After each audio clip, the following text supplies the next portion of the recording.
کا یہ مطلب وہ جو باتیں کہہ رہے ہوتے ہیں کہ میں یہ نہیں کرتا، وہ بالکل وہی چیزیں کر رہے ہوتے ہیں، اختلافات والی باتیں کر رہے ہوتے ہیں جس میں ایک دوسرے سے کینہ، بغض اور وہ ساری چیزیں ان میں نظر آ رہی ہوتی ہیں. ہم سلوٹی سے اگر ایسی بات نہیں ہوتی تو میں حق بولتا ہوں، اور میں الحمدللہ حق بول رہا ہوں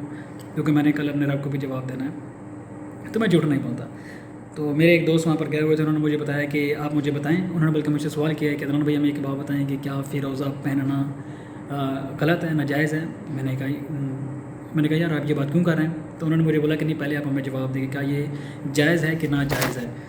تو میں نے ان کو یہ بات بولی، میں نے کہا یار دیکھیں یہ پتھر ہے، خوبصورت پتھر ہے اور خوبصورتی کے لیے پہنا جاتا ہے، زیبائش کے لیے پہنا جاتا ہے، تو آپ بے شک پہنے، کیوں نہ پہنے. آپ کہتے ہیں جی ہم آپ کے جو مولانا صاحب ہیں انہوں نے بولا ہے کہ یہ پتھر نہیں پہننا چاہیے کیونکہ یہ ابو لؤلؤ فیروز سے منسوب ہے،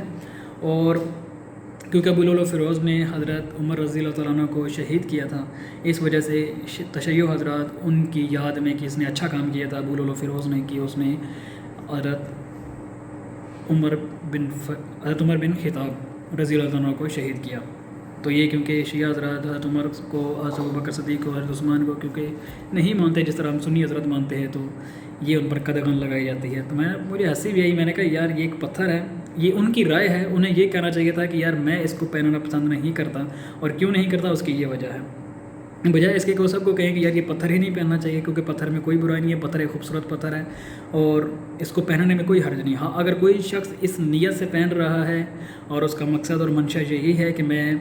وہ جو ایک تاریخی واقعہ ہوا تھا اس کی یاد کے طور پر پہن رہا ہوں اور مذمت کے طور پر پہن رہا ہوں، اور ابو لؤلؤ فیروز نے ایک اچھا کام کیا تھا تو اس کی یاد میں یہ پتھر، یہ فیروزہ پہن رہا ہوں، تو پھر واقعتاً یہ غلط بات ہے. کیونکہ حضرت عمر رضی اللہ عنہ بڑے ہی ہماری تاریخ کے بہت بلند کردار ہیں، ہمارے اسلام کا ایک بہت بڑا حصہ ان سے منسوب ہے، اور انہوں نے جو قربانیاں دیں اور جو انہوں نے اسلام کے لیے خدمات سر انجام دیں وہ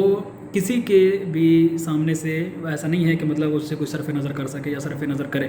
تشیع حضرات کو ان سے جو بھی مسائل ہیں، جو بھی اختلافات ہیں، وہ اپنی جگہ پہ ہیں، لیکن کوئی بھی تشیع کا بڑے سے بڑا عالم حضرت عمر رضی اللہ تعالیٰ عنہ کی خدمات کا انکار نہیں کر سکتا جو انہوں نے دین کے لیے دیں، جو انہوں نے رسول اللہ کے لیے دیں. تو جو ان کا اختلاف ہے، اب روایات کی طرف اگر چلے جائیں تو روایات ایسی ایسی بھی ملتی ہیں جن سے ہمارا دل و دماغ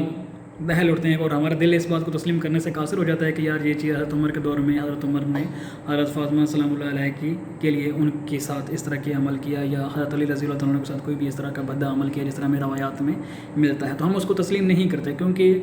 روایات جتنی بھی صحیح ہوں، اگر ان کا متن بھی اگر صحیح نہ ہو، اس سے معلوم ہو رہا ہو کہ یار یہ متن درست نہیں ہے، تو اس کو بھی قبول نہیں کیا جاتا، تو ہم قبول نہیں کرتے. نہ ہم حضرت علی رضی اللہ عنہ کے بارے میں کوئی بھی ایسی چیز قبول کرتے ہیں جو تشیع حضرات پیش کرتے ہیں کہ انہوں نے حضرت عمر کے بارے میں، حضرت ابو بکر کے بارے میں جو کچھ بھی کہا. لیکن معاویہ کے ساتھ معاملہ مختلف تھا، معاویہ کے جو صحاب تھے ان کے ساتھ جو معاملہ تھا وہ مختلف تھا، اور اس کی ہم تائید کرتے ہیں کیونکہ اس کی ہمیں صحیح حدیث میں اور بہت ساری صحیح کتب میں جو ہمیں روایات واقعات ملتے ہیں وہ بالکل ایسی ہیں جیسے اگر ان چیزوں کو سمجھا جائے تو ہمیں سمجھ آتا ہے کہ واقعی میں اس میں جو ہے نا وہ حضرات ٹھیک ہیں. لیکن یہ جو ہمارے شیخین ہیں ان کے بارے میں اس طرح کی بات کرنا اس کو ہم پسند نہیں کرتے کیونکہ ان کی نیت کے بارے میں، کیونکہ انہوں نے ساری زندگی اپنے لیے کچھ نہیں بنایا اور انہوں نے اپنا سارا کچھ اسلام کے لیے وقف کیا، نبی علیہ السلام کے لیے وقف کیا، اور انہوں نے مشکلات اٹھائیں دین کے لیے. تو ہم ان کو ہمیشہ اپنی سروں کو پر رکھتے ہیں. اور جو چیزیں ہوئیں ہم بھی چاہتے تھے کہ یار حضرت علی جیسا آدمی خلافت کا حقدار زیادہ تھے، وہ اگر ہمارے امام ہوتے اس دور سے تو شاید چیزیں مختلف ہوتی. نبی علیہ السلام کی حدیث میں اس بارے میں ہے کہ یار اگر تم اس شخص کو اگر اپنا خلیفہ بناؤ تو یہ تمہیں بالکل راہ ہدایت پہ سیدھا کر دے، لیکن تم اس کو نہیں بناؤ گے. تو ہمیں ان چیزوں کو قبول کرنا چاہیے کہ جو چیزیں نہیں ہوئیں ان پر ہمیں افسوس ہے، اگر ہوتی تو آج اسلامی تاریخ واقعتاً مختلف جو ہے نا وہ منظر پیش کر رہے ہوتے. لیکن ابھی بھی ہماری تاریخ جو ہے وہ بہت رچ ہے ماشاءاللہ. تو یہ کچھ ایسے واقعات ہیں جو ہماری نظروں کے سامنے گزرے تو ہم نے کہا یار ان کو کیمرے کی آنکھ میں قید ضرور کرنا چاہیے اور اس کے بارے میں بات ضرور کرنی چاہیے.